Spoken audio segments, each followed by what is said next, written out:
welcome, ladies and gentlemen, to a special Monday live edition of the Extra Point Show. Your host, Mr. P.O. Colter, coming to you live from Case Colter, as you can see from the jersey collection behind me. Glad to have you on board with me today. If you can't catch this live, be sure to catch the replay whenever you can. Got a lot of sports to get into today, ladies and gents, so let's get right to it. Now, I like to start off the show when I can with shout outs, giving some props to people out there who deserve it. And I want to give some Grammy shout outs today. Now, the Grammy Awards were last night, and overall, I think aesthetically, CBS and the Grammys did a great job of at least making it look somewhat, um, what's the word I'm looking for? Somewhat elegant, even though it was outside the Staples Center. I think aesthetically it was they did a good job with it, and all of the Grammy acts and nominations and nominees and winners they all looked great. Shouts out to them. Special shout out to Beyonce in the all black. Um, but I digress. But I want to give a couple of Grammy shout outs before we get started into the sports section of the show. First, I want to give a shout out to Meg the Stallion. She was one of the big winners last night, took home three Grammy Awards, including Best New Artist.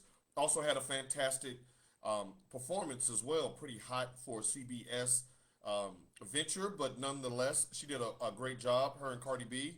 Was glad to see her on stage doing her thing. Now, I'm not the biggest rap fan in today's rap per se. I'm pretty old school. You can tell by my show, I do a lot of old school music. But I was really drawn to Meg Thee Stallion winning these three Grammys because of everything that she's had to endure in the past year or two leading up to this. I mean, she lost her mother. Now, y'all all know how it is. When you think about losing your mama, man, it's climbing the casket time. It's, you know what I'm saying? It's nails on the wall time. Now, you couple that with the fact that her mother and her were extremely close and she was one of her biggest fans and best friends in the whole wide world. That's absolutely devastating. I couldn't imagine what it would be like without my mama, AP Colter, who was one of my best friends and biggest supporters. I couldn't imagine going on without her here to cheer me on and to lead me and to still guide me, even at my advanced age. She had a tumultuous dispute and breakup with her former label. Got picked up by a new label. It was very nasty, very messy. Her career was in flux. Got picked up by a new label. Then the girl got shot. What, last year? Not shot at, shot in both of her feet, I believe, by a contemporary of hers in the business, somebody that she kicked it with, somebody she trusted. And she still persevered through all of that and came out on top last night. So, more than her just winning the three Grammys, I take it as for us in our everyday lives, sometimes the old saying is true. It does get darkest right before the dawn, right before that light at the end of the tunnel, and maybe some of your darkest days. But hang in there, continue to believe in yourself, continue to believe in your dream, continue to believe in the God-given gifts and talents that He put inside of you, and continue to listen to your spirit, to your gut, man, because that's the Holy Spirit trying to talk to you and to lead you and to navigate you. So, congratulations to Meg Thee Stallion for that. I'm very, very happy for her. Also, Grammy shout out to the Queen Bee herself, Beyonce Carter Knowles.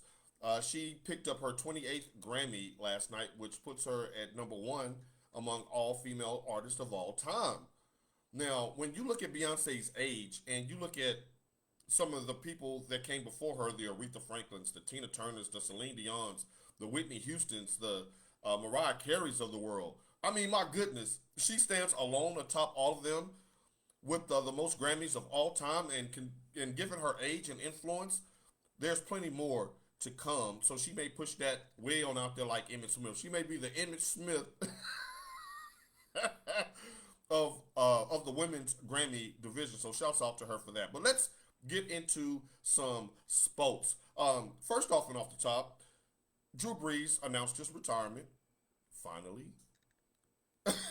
Finally announced his retirement. I know a couple of weeks we saw him pushing a sled in the Big Lots parking lot somewhere in Louisiana, and I was like, oh no, don't do it, Drew. Don't do it. But cooler heads prevailed. Hopefully his wife and his four lovely children Notoriously famous. If you don't hear, don't bring up that daughter.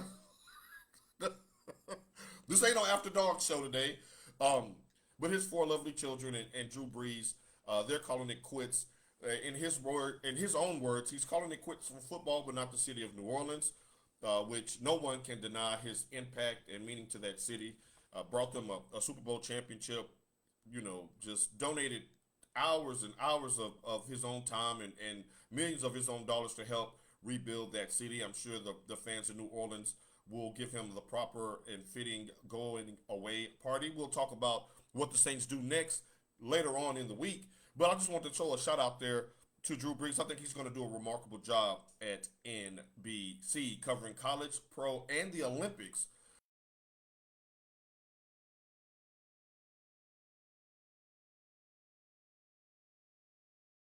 Dodge. Now, shout out to Tasha. Tasha, our Wednesday correspondent, can't wait to have her back on the show this week. She says Drew should have called it quits 2 years ago. That is true.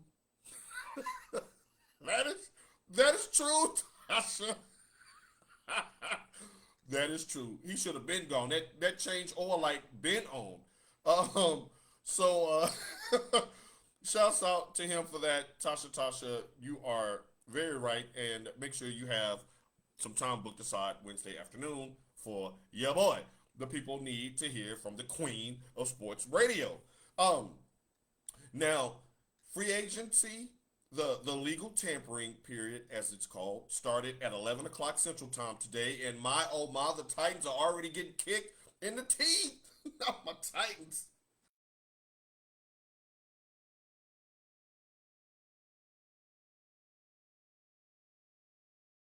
No longer be a member of the Tennessee Titans. He's going to be allowed to walk, and there's not going to be any negotiations between him and the Titans. So he will get. Shouts out to Brandon Lewis, a sports aficionado of himself. Congratulations to your Oklahoma Sooners. They have a really good chance of knocking off a number one if they can get out of that 8-9 matchup. We're going to talk a little bit more about that later in the week as well. But shouts out to Brandon Lewis, a phenomenal, educated man, a boomer Sooner to the heart, and a sports fan through and through. Glad to have you on board today. But my Titans, man, we taking it on the chin early. No Corey Davis, and within minutes,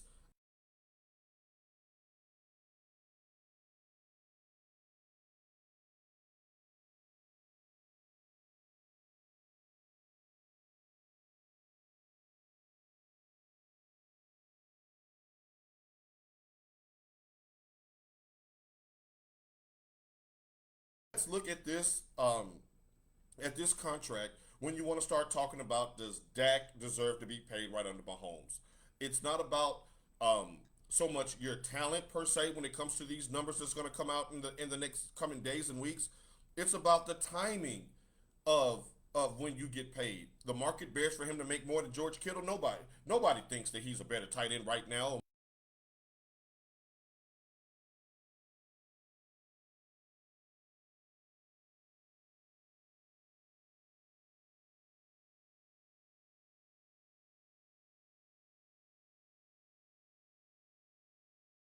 Colter checking in from Cashville, Tennessee. Love her to death. The princess, the heir to the throne. You know how it goes down. Shouts out to my sister checking in. Um, so Jonnu is now a New England Patriot. Now for Jonnu Smith, for those people who hadn't seen him play on the national scale, the New England Patriots really got a steal with him. This guy can do it all. He's athletic. He can block at the point of attack. His blocking is one of the reasons why his numbers went down last year. When Taylor Lewan was injured, our Pro Bowl left tackle, Jonnu was counted on heavily to help protect the left side of the offensive line and keep Ryan Tannehill upright, and he did a great job of that. Prior to that, he was on his way to having a record season as far as touchdowns. He still got 9 touchdowns last year, but it could have been 19 that if not for Lewan's injury early in the season, causing him to miss the rest of the year. Now, New England has always been good at featuring the tight end, and Cam Newton, who just signed a one-year extension last week, he has been one that likes to favor the tight end during his days at Carolina, and he didn't have one last year. So certainly, Jonnu Smith will get plenty of opportunities to be a household name in New England. if he's going to go somewhere, I'm glad that he's gone to a winning situation. Good job by him. Now, most guaranteed money of any tight end in football history. Now it's time for him to go and earn. Also, now yesterday, it was Aaron Jones, running back from Green Bay, that re-signed.